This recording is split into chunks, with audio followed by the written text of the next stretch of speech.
एक कछुआ था और उसके मुख से निकला। आज पता नहीं क्यों पढ़ाई में मन नहीं लग रहा। मैं सुबह सुबह ही पढ़ने के लिए उठ गया था। लाख कोशिश के बावजूद मुझसे पढ़ाई नहीं हो पा रही। लगता है रात को ठीक से सोया नहीं। लेकिन मैं तो 10 बजे सो गया था, यानी मैं 8 घंटे से अधिक सो चुका हूँ। लेकिन 8 घंटे की नींद तो काफी होती है।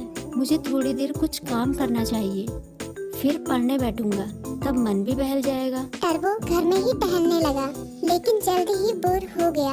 अब उसे समझ में नहीं आ रहा था कि वो क्या करे।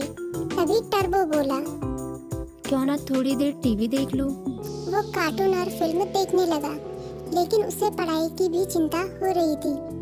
उसने कुछ ही देर बाद टीवी भी बंद कर दिया। उसने फिर से अपनी किताब खोली। टर्बो का काफी सारा होमवर्क बाकी बचा था, लेकिन पढ़ाई में मन न लगने के कारण परेशान था। ऐसे तो काम नहीं चलेगा, क्यों ना मैं अपने किसी दोस्त की मदद लूं। इस तरह उसके मन में लिली नाम की गिलहरी, किट्टी नाम की बिल्ली, मीकू नाम का खरगोश जैसे दोस्तों के नाम आए। मैं मीकू के पास जाता हूँ, वो काफी बुद्धिमान भी है, वो मेरी जरूर मदद करेगा। ये सोचते हुए टर्बो अपनी किताब व कॉपी के साथ मीकू के पास मिलने निकल गया। तभी मीकू बोला, अरे टर्बो, अच्छा हुआ तुम आ गए। मीकू ने उसका स्वागत किया, लेकिन जब उसकी नजर टर्बो की किताबों पर पड़ी तो वो चौंक गया। तुम अपनी किताब कॉपी के साथ आए हो, कोई खास काम है क्या? हाँ, मैं बड़ी मुसीबत में हूँ, मुझे तुम्हारी मदद चाहिए। यार, मेरा बार बार पढ़ाई में मन नहीं लगता।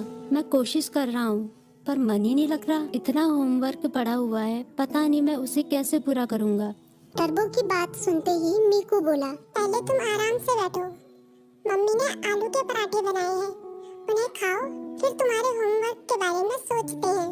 टर्बो ने अपने पेट पर हाथ फेरते हुए कहा, पराठे तो वाकई बहुत स्वादिष्ट थे। अब बताओ मैं क्या करूं? अपना होमवर्क कैसे पूरा करूं? मीकू ने उसे समझाया, तुम बेकार टेंशन ले रहे हो, ये कोई बड़ी बात नहीं है, बस तुम्हें समय का सदुपयोग करना होगा। मैं बताता हूँ तुम अपना होमवर्क कैसे पूरा कर सकते हो। तुम हर सुबह 3 घंटे का समय निकालो, उन 3 घंटों को तुम ब्लॉक कर सकते हो, तब तुम्हें कोई डिस्टर्ब नहीं करेगा। तभी टर्बो बोला, लॉक मतलब? मीकू बोला, मतलब जैसे कि हमारी अलग अलग क्लास होती है, गणित, विज्ञान, इतिहास, बिल्कुल उसी तरह जैसे हम गणित की क्लास में सिर्फ गणित पढ़ते हैं, विज्ञान की क्लास में सिर्फ विज्ञान, उसी तरह से इस लॉ क्लास में भी तुम सिर्फ पढ़ाई ही करोगे। चाहे कुछ भी हो जाए, उन 3 घंटों में दूसरा कोई काम नहीं करोगे। वैसे अगर बहुत जरूरी काम हो तो बात अलग है, लेकिन तुम्हारा पूरा जोर पढ़ाई पर ही होगा। मुझे पता चल गया कि मैं कहाँ गलती कर रहा हूँ। मैं एक ही बार में सभी काम करने की कोशिश कर रहा था, लेकिन अब मैं अपनी पढ़ाई को प्राथमिकता दूंगा। पहले उसे ही पूरी करने की कोशिश करूंगा। टर्बो ने मुस्कुराते हुए कहा, भाई तुम्हारा शुक्रिया। मीकू बोला, अरे इसमें शुक्रिया कहने की क्या बात है, एक दोस्त ही तो दूसरे दोस्त के